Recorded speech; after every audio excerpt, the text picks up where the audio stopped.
की होगी, बहुत बढ़िया लगी मुझे कि इस गीता में बताया सुलभ कौन है, दुर्लभ कौन है। तो भगवान ने अपने आप की प्राप्ति सुलभ बताई है। अनन्य चेता, जो अनन्य चित्त से मुझे स्मरण करते हैं, उनके लिए मैं सुलभ हूँ। और वासुदेव से महात्मा जो भया कि जो सब में वासुदेव को देखते हैं, वासुदेव सर्वमिति से महात्मा सुलभ, उसको दुर्लभ बताया। तो दुर्लभ बताया कि जो संसार में रहते हुए उस जिसकी दृष्टि उस तत्व के ऊपर रहती है कि जो तत्व है, जैसे सुनार की रहती है कि इसमें सोना कितना है, वो आभूषण के डिजाइन को नहीं देखता, तो वो उसकी दृष्टि रहती केवल सोने के ऊपर कि प्योर है, कितने कैरेट का है। और हम सब की दृष्टि रहती है वो आभूषण की डिजाइन कैसा है। आ गया। ओम नमो नारायण स्वामी जी, हरिओम हरिओम। ओम नमो नारायण स्वामी जी। माइक खोलिए। कल आपका सुलभ और दुर्लभ बहुत अच्छा लगा था, तो उसकी मैं जिक्र कर रहा था। मैंने सुलभ और दुर्लभ वो कई बार पकड़ नहीं पाया। अच्छा, तो भगवान सुलभ है। और आपका माइक बंद है स्वामी जी, माइक खोलिए। माइक जी, तस्याहं सुलभा पार्था। तो भगवान ने अपने आप की अपनी प्राप्ति सुलभ बताई है। और भगवान को जो सब जगह देखता है, उस तत्व को देखता है संसार में, जिसकी दृष्टि तत्व पे रहती है, वो दुर्लभ है। वो दुर्लभ है महाराज जी, दुर्लभ तो वही, ईश्वर तो सुलभ ही है। ईश्वर सुलभ। ये यही रहस्य को समझना है महाराज जी। इस रहस्य को समझ में आते ही उपाधि पे रुक गया, सब लोग उपाधि पे रुके हुए हैं। जी जी, यही वाचारंभम विकारो नाम उपाधि तो बांधते हैं, छोटा करते हैं।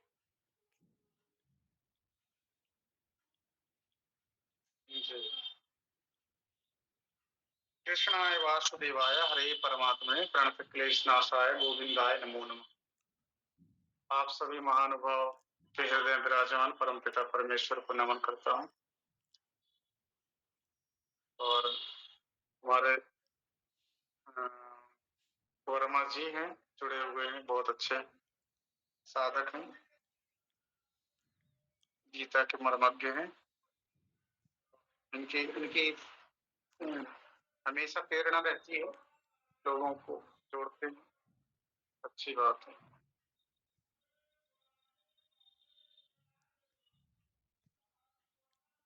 गीता में स्थित प्रज्ञ का ही दूसरा जो श्लोक है, कहते हैं भगवान की दुखेषु अनुद्विग्न मनाः सुखेषु विगतस्पृहः वीतराग भयक्रोध स्थिर धीर मुनि उच्यते। ये श्लोक है। इसका नंबर क्या है? इसका नंबर है दूसरे अध्याय का 56वां श्लोक है। आप देख सकते हैं पुस्तक में निकाल कर।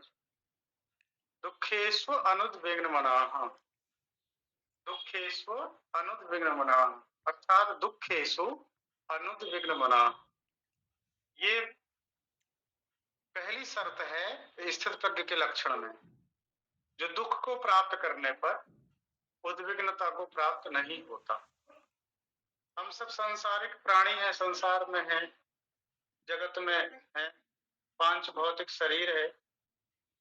तो दुखालय रूप संसार में जब हमारा जन्म हुआ है तो दुख स्वाभाविक है कि होगा जीवन। तो गीता ये कहती है कि दुख तो होगा, पर उस दुख में भी आपकी जो मनस्थिति है वह मनस्थिति उद्विग्नता को प्राप्त ना हो। और जब ऐसा करने में आप समर्थ हो पाते हैं तो आप स्थिर प्रज्ञ होने की राह में आगे बढ़ रहे हैं, ऐसा समझना चाहिए। इसलिए कहा दुखेषु अनुद्विग्न मनाः, दुख को प्राप्त करने। अब दुख क्या है? प्रतिकूल वेदनीयम सुखम दुखम। जो हमारे जीवन में प्रतिकूलताएं हैं उसका नाम ही दुख है। जो जो चीजें प्रतिकूल लगती हैं हमारे मन को, उन्हें हम दुख समझ लेते हैं। पर ऐसा नहीं कि वो दुख ही। कुछ चीजें, कुछ परिस्थितियां, कुछ वस्तुएं आपको प्रतिकूल लग सकती हैं, और वही वस्तुएं, वही व्यक्ति, वही परिस्थितियां और दूसरे व्यक्ति को अनुकूल लग सकती हैं। तो ये सारा मन का ही खेल है। आपके मन को यदि कुछ वस्तु, कुछ व्यक्ति या कुछ परिस्थितियां प्रतिकूल हैं तो वो आपके लिए दुख हो जाएगा, और अन्य व्यक्ति के लिए यदि वही परिस्थिति, वही व्यक्ति हो या वस्तु अनुकूल है तो वही सुख हो जाता है। परिभाषा तो एक ही है, पर अलग अलग व्यक्ति के अंतःकरण भिन्न होने से उनमें ये सब अलग अलग प्रतीति होती है, सुख दुख अलग बदल जाते हैं। कोई चीज हमको अच्छी लगती है, रुचिकर लगती है, हमारे लिए अनुकूल है तो सुख हो गया हमारे लिए, सुखी करने वाली हो गई वो वस्तु है, वो व्यक्ति सुखी करने वाली हो गई। और किसी को वस्तु, व्यक्ति और परिस्थितियां यदि सूट नहीं कर रही है, उसके मुताबिक नहीं चल रही है या उनके अनुकूल नहीं है, तो स्वभावतः वो उसके लिए दुख हो जाता है।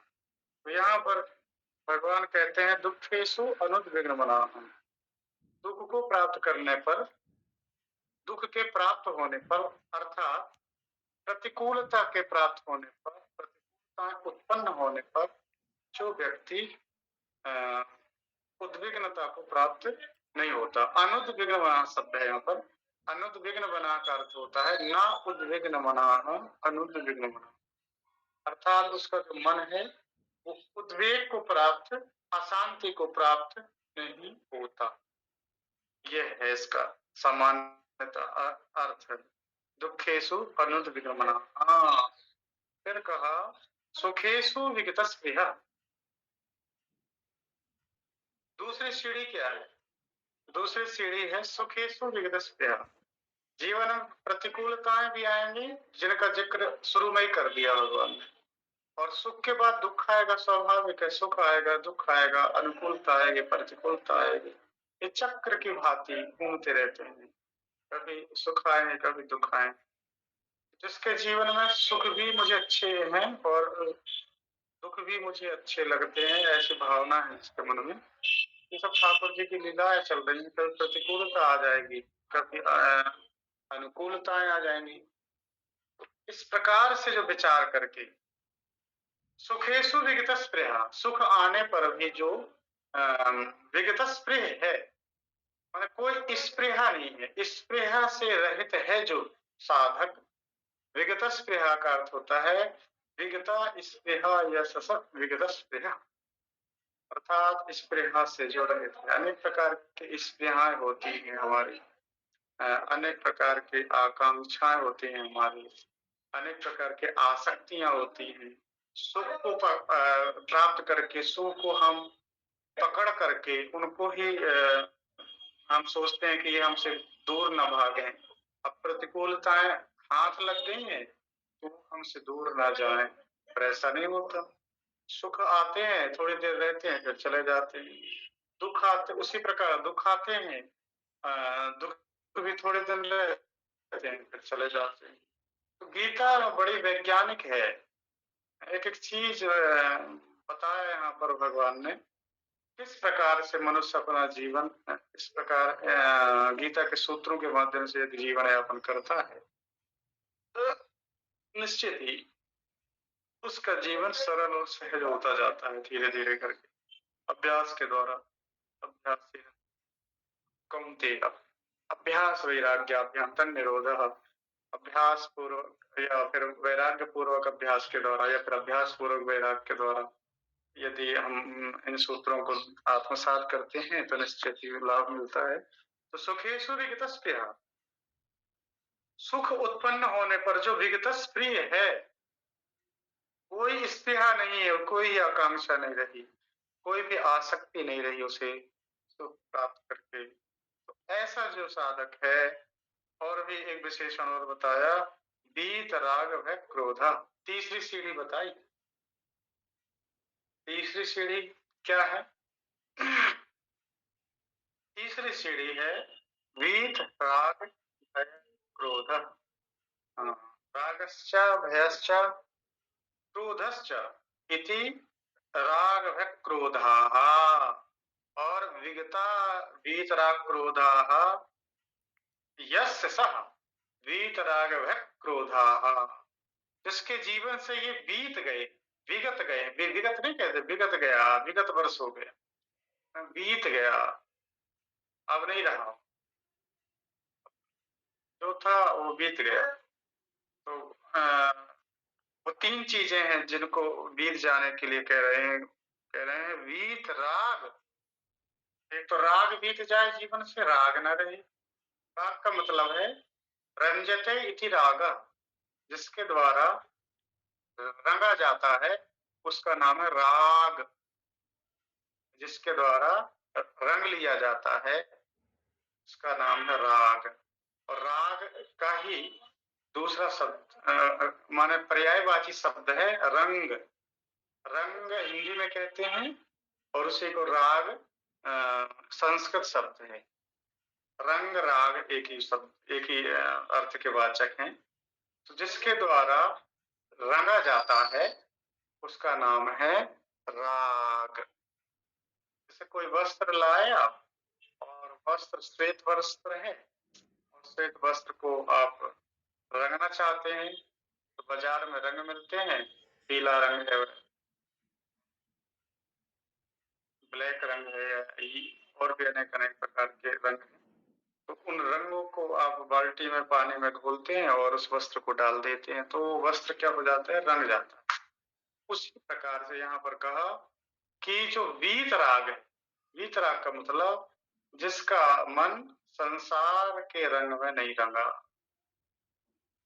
संसार की विषय वासनाओं में नहीं रंगा है, नहीं रमा।